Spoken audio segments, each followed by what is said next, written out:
देश की सबसे बड़ी खबरों पर आइए एक नज़र डालते हैं। रवीश कुमार ने लिखा है, 11 मई से क्यों बंद है कोविड-19 की प्रेस कॉन्फ्रेंस। 1 लाख संख्या पार हुई है, उस रोज़ भी नहीं हुई है प्रेस कॉन्फ्रेंस। 19 मई को भी स्वास्थ्य मंत्रालय की कोविड-19 पर प्रेस कॉन्फ्रेंस नहीं हुई। 11 मई को आखिरी बार हुई थी। उसके बाद से नियमित प्रेस कॉन्फ्रेंस बंद है।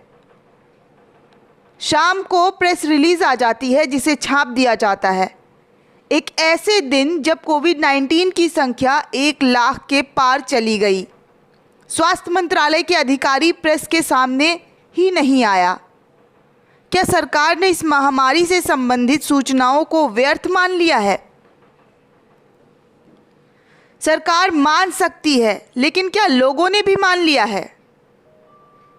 क्या सरकार ये संकेत दे रही है कि जो कहना है कह लीजिए, हम प्रेस कॉन्फ्रेंस नहीं करेंगे, प्रश्नों के उत्तर नहीं देंगे? प्रेस कॉन्फ्रेंस का स्वरूप भी बदल गया है। शुरू में स्वास्थ्य मंत्रालय में प्रेस कॉन्फ्रेंस होती थी, तब दूरदर्शन, ऑल इंडिया रेडियो और ANI को ही इजाज़त थी। ANI से लाइव किया जाता था। उसके बाद press conference national media centre में होने लगी। यहाँ पत्रकार होते थे, मगर सवाल 2-4 ही हो पाते थे। इस प्रेस कॉन्फ्रेंस में गृह मंत्रालय, ICMR, विदेश मंत्रालय के भी प्रतिनिधि होते थे।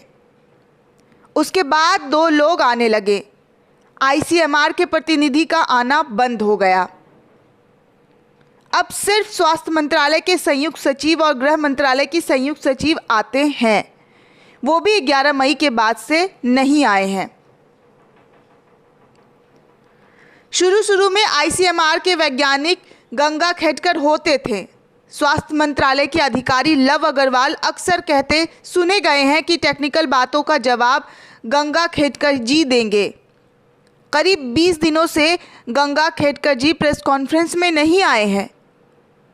क्या टेक्निकल सवाल खत्म हो चुके हैं? वैज्ञानिक जगत भी चुप है, उसमें भी आवाज़ उठाने की साहस नहीं है। कोई नहीं पूछ रहा कि गंगा खेडकर कहाँ है।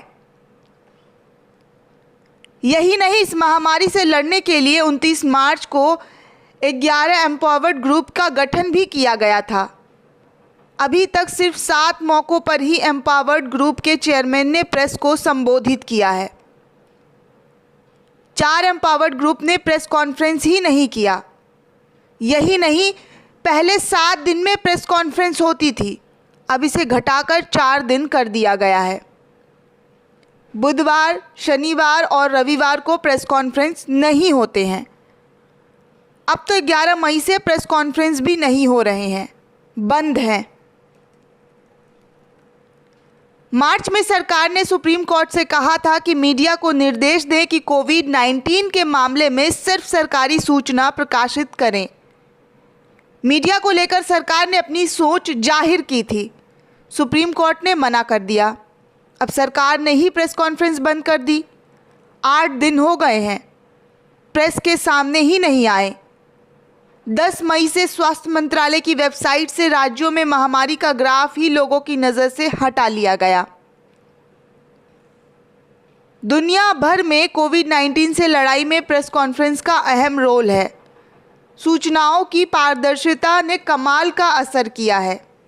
इसलिए कोविड-19 को लेकर होने वाली प्रेस कॉन्फ्रेंस में प्रधानमंत्री, स्वास्थ्य मंत्री के अलावा देश के चोटी के वैज्ञानिक या स्वास्थ्य अधिकारी होते हैं। उनकी बातों को गंभीरता से छापा जाता है।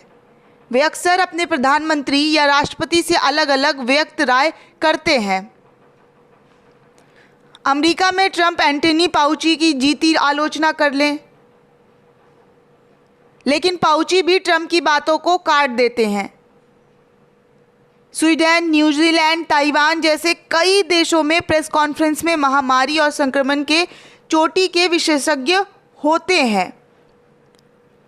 भारत में हमेशा की तरह प्रश्न उठे कि प्रधानमंत्री क्यों नहीं प्रेस कॉन्फ्रेंस में रह रहे हैं, लेकिन जवाब में लगता है कि नियमित प्रेस कॉन्फ्रेंस ही बंद कर दी गई।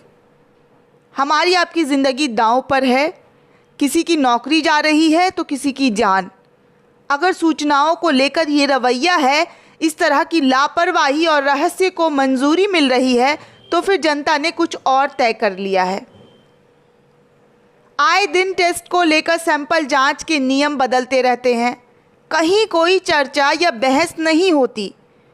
आप प्रेस रिलीज को लेकर तो बहस नहीं कर सकते। ये बता रहा है कि सूचनाओं को लेकर दर्शकों और पाठकों की औकात कितनी रह गई है। सत्ता की नज़र में उनकी क्या साख रह गई है, सरकार प्रेस रिलीज का टुकड़ा मुंह पर फेंक कर चला देती। आगे गिरीश मालविया ने लिखा है, हे भगवान, मध्य प्रदेश में कोरोना मरीजों के इलाज के अंदर क्या ज़बरदस्त घोटाला चल रहा है। भोपाल का चिरायु अस्पताल मरीजों के एक टाइम की भोजन की थाली के प्रशासन से 500 रुपये ले रहा है। इतने में तो 5 स्टार से खाना आ जाएगा। आमतौर पर एक समय का भोजन 80 से 100 रुपये का पड़ता है, लेकिन चिरायु अस्पताल प्रबंधन मरीजों को एक समय का डाइट 500 रुपये का दे रहा है।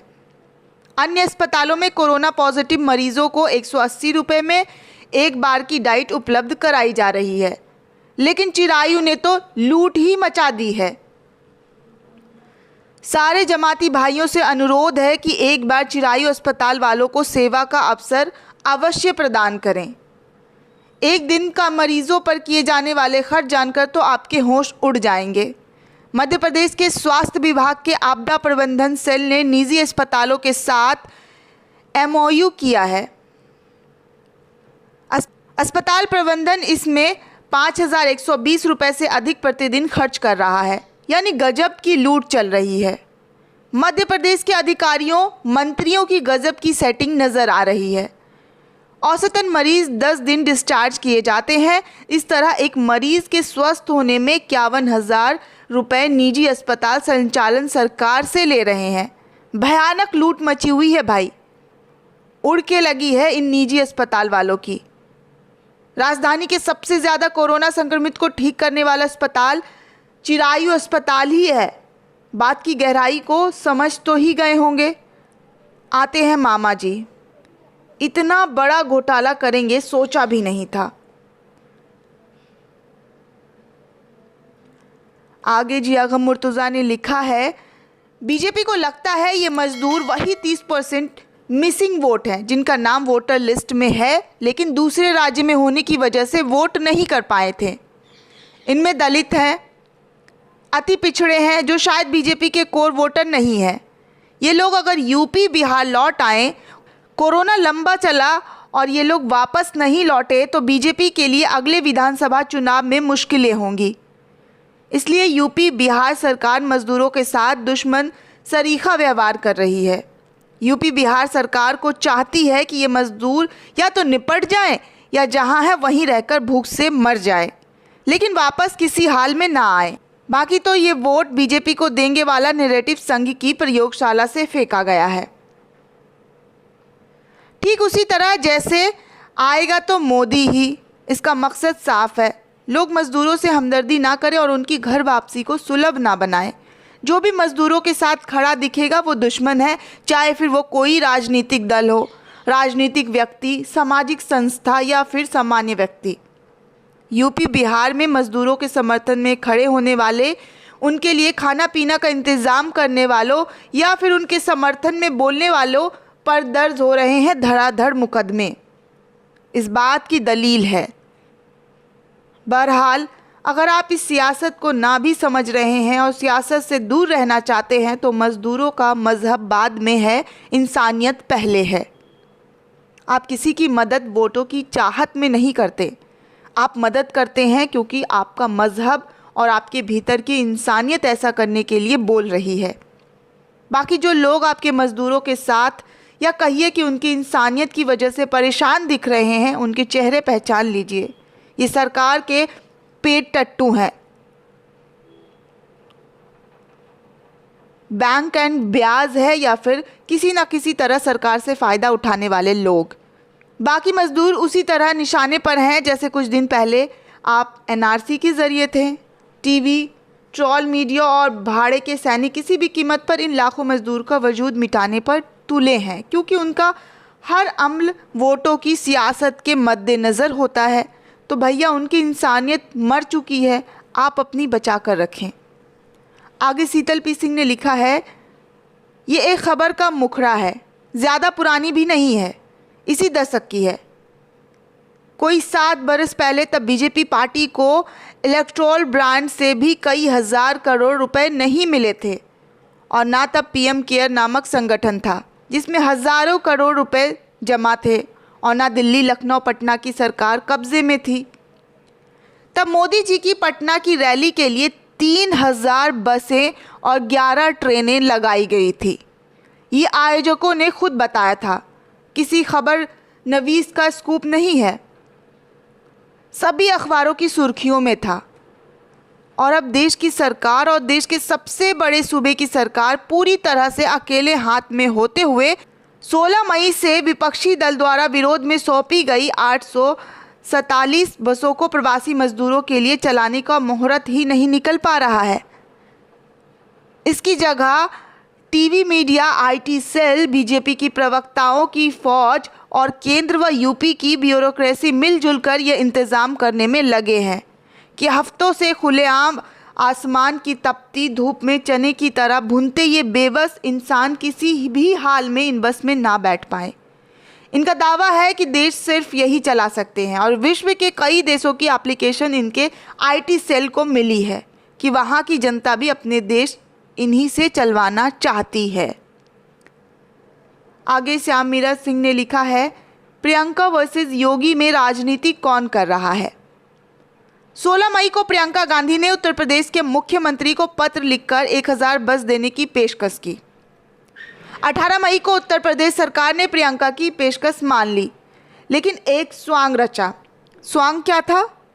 स्वांग ये कि प्रदेश के ऊपर मुख्य सचिव अवनीश अवस्थी ने प्रियंका से कहा कि वे बसों के fitness certificate, driving licence, insurance, permit, ड्राइवरों का ब्यौरा और बसों को लेकर तय समय पर राजधानी लखनऊ पहुंच जाए।